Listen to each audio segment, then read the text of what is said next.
පොත්ත හරි දැකලා කියන පුතේ ඔයාට කතා කරන්න නෙවෙයි. හැමදාම මං කියන්නේ ඉන්න තැනකින් ආච්චි සීයයි තිබුණ තැන ඔයාගේ ඉසකයා ගහරි යට කරලා යවන්න.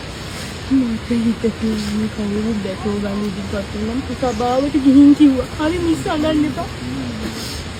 ඔයාලා බලන්න මං එන්නම් කිව්වා. මම මෙහෙත් යන්න ගිහින් සභාවට ගියා. නැහැ දැන් දවස් 4කට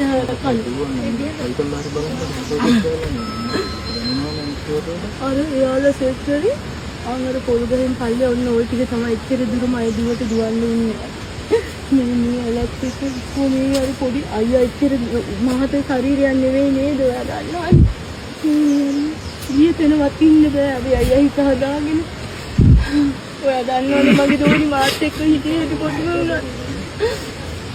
එක්කෝ මේ චූටි වැල්ලට උනත් එයා හැංගෙන්නේ නැති. එක්කෝ මේ පොල් ගහට යන්න නැති ආයි ගියාම මේ හෙන්දුවනවා. මම ගියේ වෙතිනේ පුතේ මාව අරන් තියෙන යාන්වල පුවක් ගහේ අග තියෙන්නේ එතනින්. අපේ මාත්‍යා අම්මගේ තාත්තගේ අම්සන් කටයුතු කරලා එයා කිව්වා දුව